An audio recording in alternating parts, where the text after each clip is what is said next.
जय जगन्नाथ मु सोनी आपन स्वागत करछि Soni kitchen and blog channel को। आशा करछि जगन्नाथ कृपारू आपण मैंने समस्ते भल थे जोर था भल था सुरक्षित था।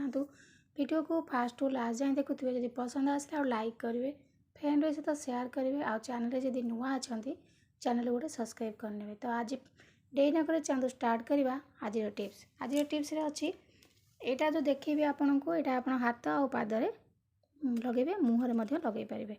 तो ये आम नहीं जावा खंडे एलोवेरा ता सहित मुझे प्रथम कही रखी एलोवेरा आपणकर विटामिन्स मिनरल्स अच्छी।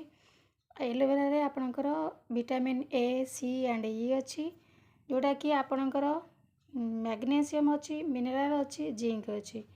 ये आपणकर स्किन को पूरा ग्लो करता है दाग दूर करता है एंटी इन्फ्लेमेटरी प्रॉपर्टी अच्छी।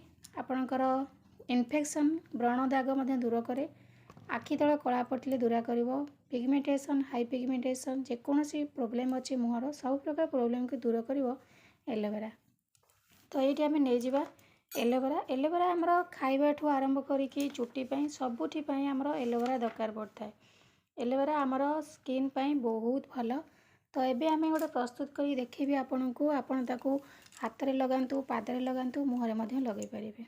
तापर देखो ये मुझे हल्दी गुंड टर्मेरिक पाउडर ये आपंकर हल्दी गुंडे आंटी इन्फ्लेमेटरी प्रॉपर्टी अच्छी एंटी ऑक्सीडेंट प्रॉपर्टी अच्छी जोटा कि आपंकर एक्ने दूर करता है पिगमेंटेशन हाइपर पिगमेंटेशन को दूर करता है स्किन को ब्राइट करता है स्किन को पूरा माने ग्लो करिवो दाग दूर करिवो बहुत किछि गुण अच्छी आपंकर हल्दी गुंडे। कहीं आग काल लोक मैंने हलदी बेसन लगे ही से मुँह धोते कौन साबुन नाला फेसवाश नाला मुहर गोटे भी दाग बाहर नाला कि कौन सी क्रीम लगो नथिले स्किन तांकर बहुत भल रोला मुँह पूरा ग्लो करता।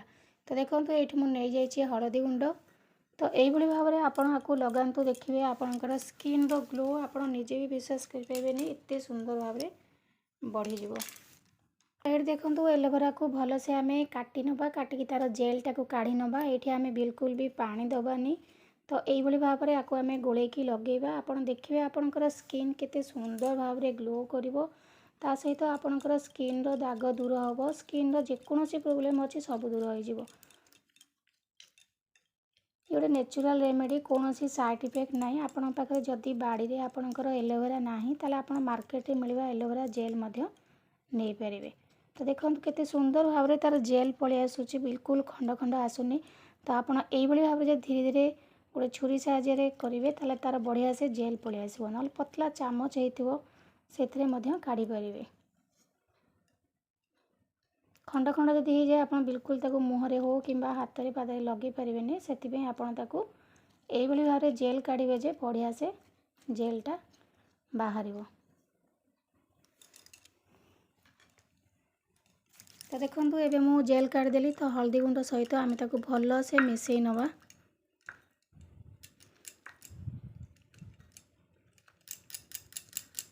जेहेतु टी लाल टे भल से मिसाइया टाइम लगे से मुझे हाथ में मिसाऊँ आपड़ जेकोसी चामच हो कि ब्रश साहाय्य मिसई पारे। तो मिसई सारा पर आपको आपणकर मुहर लगेला बेलू मुँह को भल भाव धोई ने कौन मेकअप रखे ना पोछि ने क्षीर कंचा क्षीर ना गोलाप जल पोछि पारे। हाथ और पादे आपको लगे पारे हाथ पाद जो कला देखा टानिंग पड़ जाऊँगी खरार पदा को बाहर सीझी जाऊँगी तो आपंकर बिल्कुल आउ सीझला पर दुषबनी। तो यही भाव में नहीं कि आपन ताको हाथ और पादे भल से लगातु आउ मुहरे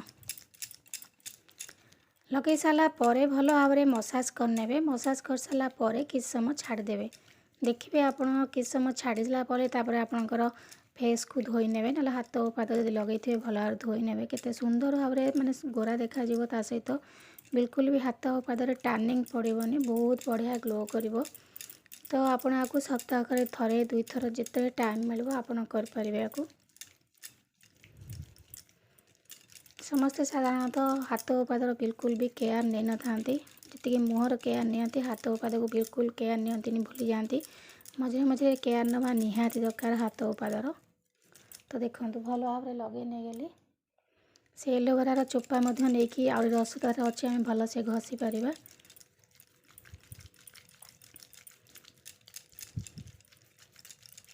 एबे किछ समय छाड़देवी तापर आपन धोईकी देखै नेबी। एबे देखंतु मु लगेकी रखिथिली अध घंटा पर धोई नेछि। धोई साला परे केते सुंदर भाबरे देखा जाउछि। देखंतु दुईटा जाक हाथ देखला परे आपन जानि पारथिबे। तो एई भली भाबरे आपन हाथ ओ पादरे लगांतु ता सहित आकु आपनका मुहरे मध्ये लगेबे। तो आशा करछि आजर वीडियो आपन पसंद आस्तु। यदि पसंद आस्तु लाइक करिवे, फ्रेंड विथ शेयर करिवे और चैनल यदि नुआ अछंती चैनल गोटे सब्सक्राइब करनेबे। तो आज पे विदाय नउछि। पुणी देखा हेबे आपन सहित नेक्स्ट वीडियो रे। से पर्यंत रहउछि नमस्कार। जय जगन्नाथ।